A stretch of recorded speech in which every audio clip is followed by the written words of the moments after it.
उसी ग्राम सभा रहने वाले हैं। ये उनकी तरफ से मैडम आपके लिए 50 रुपए का पुरस्कार गाने फरमाइश हमारे बड़े भैया की सजाए खूब मिली तुमसे दिल लगाने। पहले पकड़े मोर कलाई फिर जवना में पहले पकड़े मोर कलाई फिर जवना में हाथ लगाई लहुरा देवरवा मोरया गई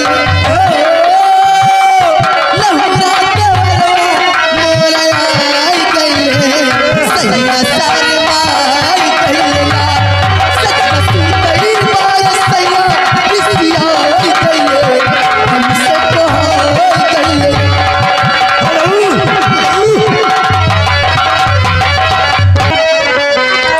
देख लो लंबरदार सजाए खूब मिली ओ सजाए खूब मिली अरे तुमसे दिल लगाने की सजाए खूब मिली तुमसे दिल लगाने की सजाए खूब मिली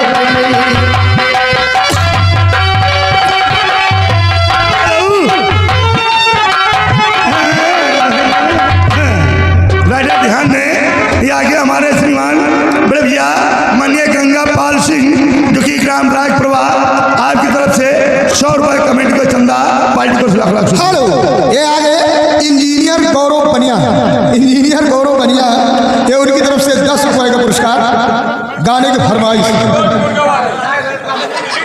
गाना यही चलना चाहिए, गाना लगाओ।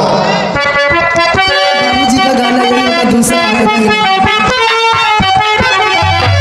सजाए खूब मिली तुमसे दिल लगाने की सजाए खूब मिली तुमसे दिल लगाने की न जान कैसी खबर ओ न जान कैसी खबर हो गई जमाने की न जान कैसी खबर।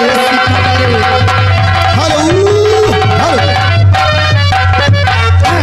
ये फिर आ गए बार बार लग अरे ये गोटेदार लहंगा कसम से हो प्रधान जी इतनी दूर एक अच्छा नहीं लग रहा है।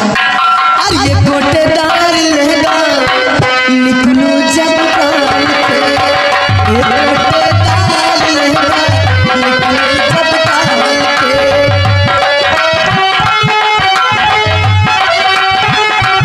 एक गोटेदार लहंगा निकलू जब कान पे एक गोटेदार लहंगा निकलू जब कान पे छुरिया चल जाए मेरी मतवाली चाल पे छुरिया चल जाए मेरी मतवाली चाल पे।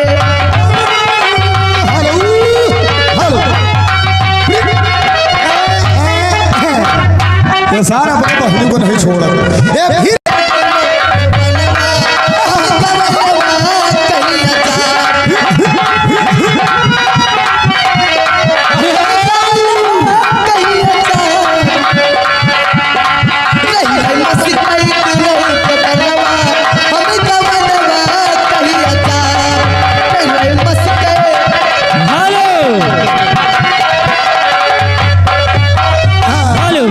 और ये आगे गोंदा भाई 10 रुपए का इनाम गाने की फरमाइश है। गोरे गोरे गाल छाती पर जलकुंभी यही तो भक्ति गाना है। हेलो ये आगे गंगा एक्सप्रेस मालिक साहब गंगा एक्सप्रेस मालिक साहब ये हमारे नंबरदार साहब की तरफ से आपके लिए 10 रुपए का पुरस्कार गाने की फरमाइश से बेदर्दी चुम्मा लेके चले गए। हेलो राइडर महोदय ध्यान दें, ये आगे हमारे बुधाई जोकर ग्राम पिछवाड़ा निवासी हैं। ये 50 रुपए कमेटी को चंदा 10 रुपए का इसका इनाम। पीछे पड़ा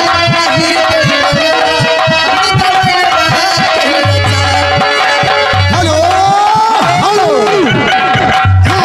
और ये आगे सुरेश ड्राइवर साहब, ये उनकी तरफ से 10 रुपए का इनाम, लेकिन गाना नहीं हुई हारमोनियम मास्टर के ऊपर है। हेलो ये आगे बड़कू सिंह गंगा एक्सप्रेस मालिक साहब ये उनकी तरफ से आपके लिए फिर 10 रुपए का पुरस्कार गाना वही होना चाहिए बेदर्दी चुम्मा लेके चले गए। ऋतिक पटेल ग्राम खौसना निवासी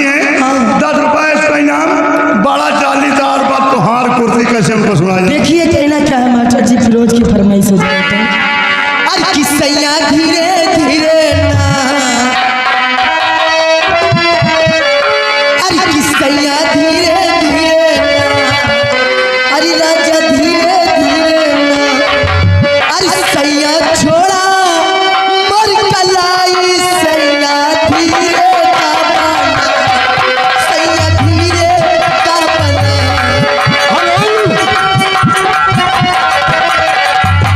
और ये आगे विशाल मिश्रा और फिर ट्रक ड्राइवर मलेश्वरी, ये मरियानी 10 रुपए का इनाम। गाना तुम मेरी बात महे